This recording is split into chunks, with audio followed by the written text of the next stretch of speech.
നമസ്കാരം. കഴിഞ്ഞ വീഡിയോയിൽ ഞാൻ പ്രതിപാദിച്ചിരുന്ന വിഷയം ചതുർരഞ്ജിനി എന്ന രാഗമാലിക കൃതിയുടെ പല്ലവി ഭാഗമാണ്.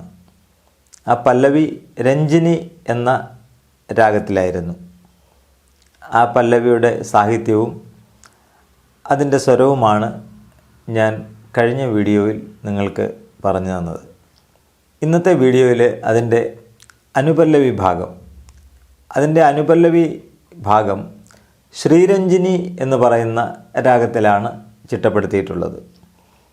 ശ്രീരഞ്ജിനി എന്ന് പറയുന്ന രാഗം 22ാമത് മേളകർത്ത രാഗമായ ഖരഹരപ്രിയയിൽ ജന്യമായിട്ടുള്ള ഒരു രാഗമാണ്. അതായത് ഖരഹരപ്രിയയുടെ പഞ്ചമം ഇല്ലാതെ പാടിയാൽ ശ്രീരഞ്ജിനി രാഗമാകും. സ സരി ഗ മദനി സ സനിധ മഗരി സ. ഇതാണ് ശ്രീരഞ്ജിനിയുടെ ആരോഹണ അവരോഹണം. ഇതിൽ തന്നെ ഇതിൻ്റെ നിഷാദം ഇല്ലാതെ പാടിയാൽ ഇത് ആഭോഗി എന്ന് പറയുന്ന മറ്റൊരു രാഗത്തിൻ്റെ ആരോഹണ അവരോഹണമായിട്ട് മാറും. സരി ഗ മദ സ സദ മഗരി സ. അപ്പോൾ ഇന്ന് നമ്മൾ പഠിക്കുന്ന ഭാഗം ഈ ശ്രീരഞ്ജിനി എന്ന ഭാഗത്തിലുള്ള അനുപല്ലവിയാണ്. നമുക്കതൊന്ന് പാടി നോക്കാം. മഞ്ജുഭാഷിണി മനോലാസിനി മഞ്ജുഭാഷിണി മനോലാസിനി മന്ദഗമനേ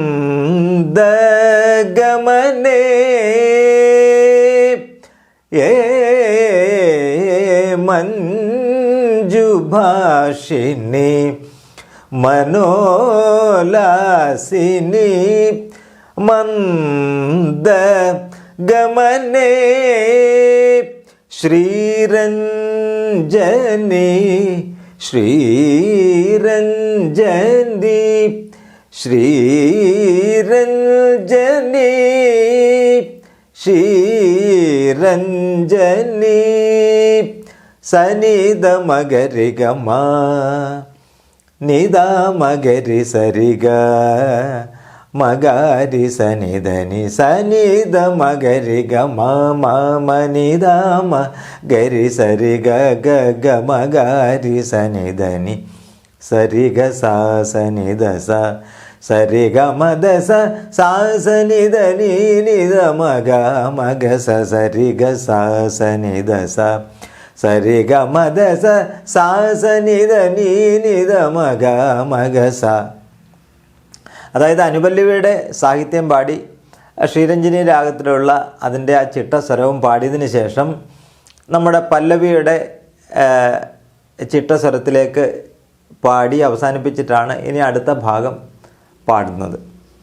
അപ്പോൾ ഇന്ന് നമ്മൾ പഠിച്ച ഭാഗം ശ്രീരഞ്ജിനി എന്ന രാഗത്തിലുള്ളതാണ്. ഇത് വളരെ സിമ്പിളായിട്ടുള്ളൊരു കീർത്തനമാണ്. കൂടുതൽ വിപുലമായിട്ടൊന്ന് പറയാനോ അല്ലെങ്കിൽ കൂടുതൽ സംഗതികളോ ഒന്നും ഇല്ലാത്ത ഒരു കീർത്തനമാണ്. ജസ്റ്റ് നമുക്ക് നമ്മുടെ അതിൻ്റെ ഒരു ബേസ് കിട്ടിക്കഴിഞ്ഞാൽ നമുക്ക് ഇത് ഇംപ്രവൈസ് ചെയ്ത് പാടാവുന്ന ഒരു കാര്യമേ ഉള്ളൂ. പിന്നെ ഈ രാഗത്തിലുള്ള ചില കീർത്തനങ്ങളെക്കുറിച്ച് നോക്കിയാൽ ഗജവദന കരുണ സദന എന്ന് തുടങ്ങുന്ന ഒരു കൃതിയുണ്ട്. പിന്നെ ത്യാഗരാജസ്വാമിയുടെ സ്വഗസുധാമൃദംഗതാളമോ എന്ന് തുടങ്ങുന്ന കൃതിയുണ്ട്. അങ്ങനെ വളരെ പ്രസിദ്ധമായിട്ടുള്ള പല കൃതികളും ഈ രാഗത്തിലുണ്ട്. ഈ വീഡിയോ നിങ്ങൾക്ക് ഇഷ്ടമായി എന്ന് കരുതുന്നു. ഞങ്ങളുടെ ചാനൽ സബ്സ്ക്രൈബ് ചെയ്യാത്തവർ സബ്സ്ക്രൈബ് ചെയ്യുക. ഇതിൻ്റെ ചരണഭാഗവുമായി നമുക്ക് അടുത്ത വീഡിയോയിൽ കാണും വരെ നമസ്കാരം.